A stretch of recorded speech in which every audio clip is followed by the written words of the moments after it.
baseball, they might consider themselves unofficial members of the Centennial Conference with the amount of Centennial opponents that they play. Of course, they played against Washington College, McDaniel, and now Haverford. You can't forget about, Johns Hopkins and all the others that they play against as well. Pretty much a majority of the schedule for Salisbury is comprised of Centennial Conference opponents. I mean, it's in close proximity. When Salisbury's hunting for games, that's usually where they'll go. So,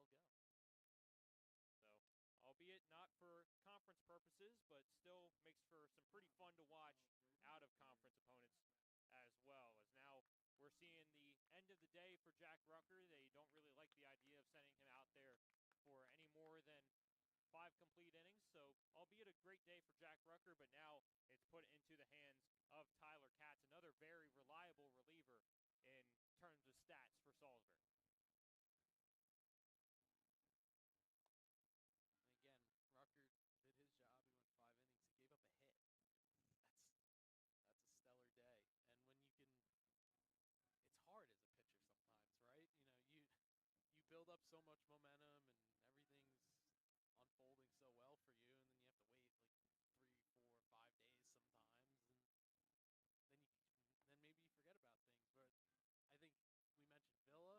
He's had some good back-to-back starts, and Rucker has great stuff. And you mentioned, as long as he controls it and he, kind of secures that in the back of his mind the next time he's starting, I think he's another arm that you can consistently trust. And speaking of a 5-day wait, that's what the freshman Tyler Katz is currently dealing with. And in his last appearance against Oswego State back on March 16th, he only faced against one batter and got the lone out that he needed. So you can basically think of it as like a 6-day rest going back to his inning of work against Oswego in the first of that whole weekend slate between Oswego, Salisbury, and Centenary of New Jersey, where he went an inning against Oswego and the Lakers, only surrendering the 1 hit. But outside of that, he's been locked down. A 0 ERA for Tyler Katz in his freshman year, 1.3 whip, and now making his 7th total appearance. He's been pretty locked down, as this is a pop-up straight into the sky. Jackson Inman looks like he has it, and he's got it. Miles Prusek with an easy pop-up to lead off the top of the 6th. Mile high. Sometimes the spin takes those a weird way, and you hold your breath for a moment.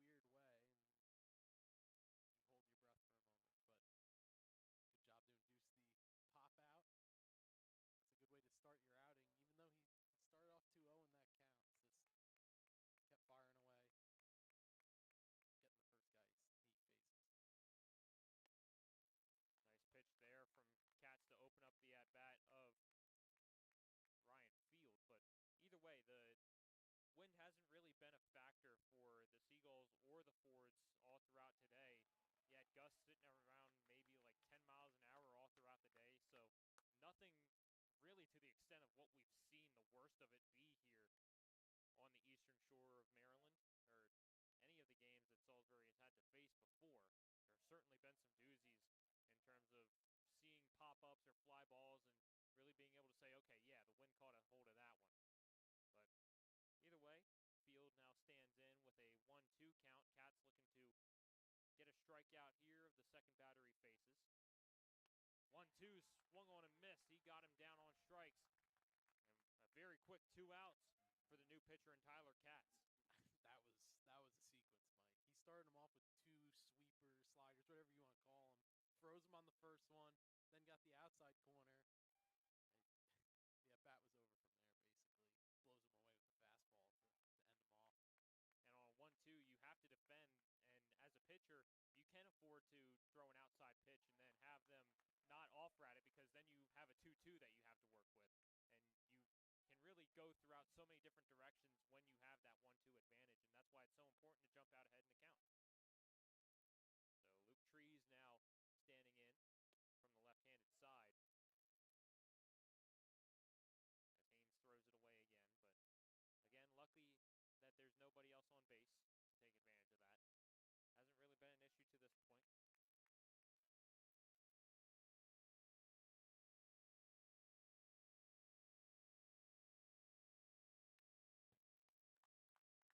Trees fouls away the 1-1 and brings the count to 1-2 with 2 down.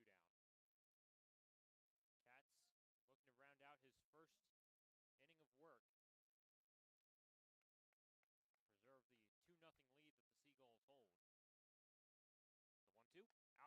Did he get him swinging? They'll appeal. Yes, he did. The wrists again not strong enough for Luke Trees, and Tyler Katz comes in and strikes out 2 of the 3 batters he faced in a 1-2-3 inning. There's more of that pitch sequencing that you talk about, and just like that, Salisbury's offense is back at the plate. They're going to be looking for their first run since the bottom of the 3rd, nursing the 2-run lead. It'll still be the same man in Alex Jenkinson taking on this Salisbury. In the bottom half of the 6th, we'll go to the top of the 7th to see how Coach Beccaria's Fords can try and respond to this 2-0 deficit that they find themselves in. We'll be back on the Seagulls Sports Network right after this.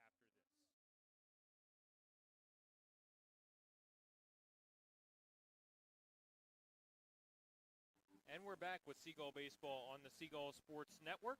Dover Street Grill is always serving up the freshest food with help with all your catering needs with fresh fast food and friendly service. You can visit them at doverstreetgrill.com. It's the top of the 7th here, 2-0 ball game between Salisbury and Haverford. Salisbury receiving the number 5th ranking in the most recent Division III national poll after a pretty shocking, all things considered, loss to McDaniel the last time out, 2-1 to the Green Terror, and that forced Salisbury to fall a little bit in the court of public opinion. And hey, I tell you what, Haverford is doing a great job against the top 5 team in the country, both on the pitching side and the batting side. I think there's a lot to be proud of for this Haverford team to hold it to a 2-run game in both game number 1 being 4-2, and so far in game number 2 being 2-0. Staying within striking distance, Mike. When you're Salisbury, you have the great pitching, but when you let a team hang around and they just need one guy, a bloop and a blast, right? They're still within 2. And, you still have to get 12 outs here in this ballgame. The 0-1 rides high and outside and just misses from Tyler Katz. Salisbury hasn't really had to rely on too many relievers. You saw a start. Sorry, 9 outs. You saw a start from Tyler Villa in the morning set where he went 7 innings strong, and then Cole Williams helped to set the hold over into Bryce Sterling's emphatic slam the door save. And ever since then, you've had a 2-pitcher day so far out of the starter and Jack Rucker and now Tyler Katz. So altogether, you used 5 pitchers. One of them, you decide if it was necessary or not. It was a bases-loaded jam that Villa got himself into, and Williams did a good job at coming in and only allowing the 1 on a sac fly. There's a ground ball over to Trent Ware. He corrals it. Fires the first high. Does he apply the tag? No, he doesn't. Not able to hold himself onto the bag was Carbone after the high throw from Trent Ware, and a leadoff runner on after the error by Trent Ware. Just a high throw that pulls him off the bag. That was a tough job trying to get that tag down, especially when, if that's a righty first baseman, that's probably not on the backhand, so it's a little easier. How about this? A slash play out of Cole Roman.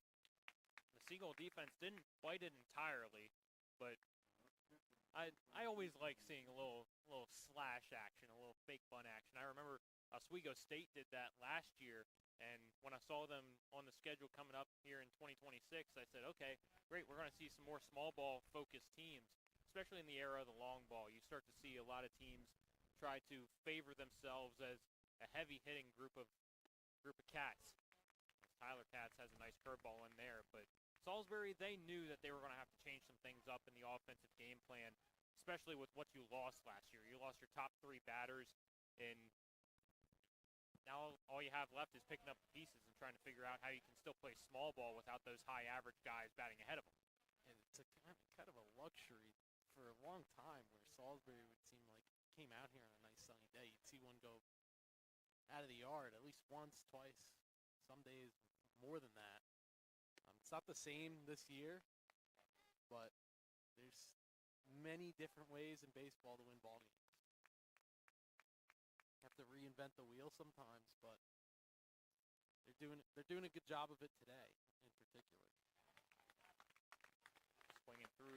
one there from Tyler Katz. Caden Van Kempen with a runner on second base and one down here in the top half of the seventh.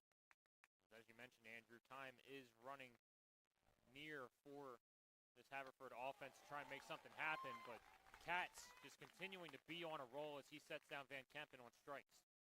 A great high fastball.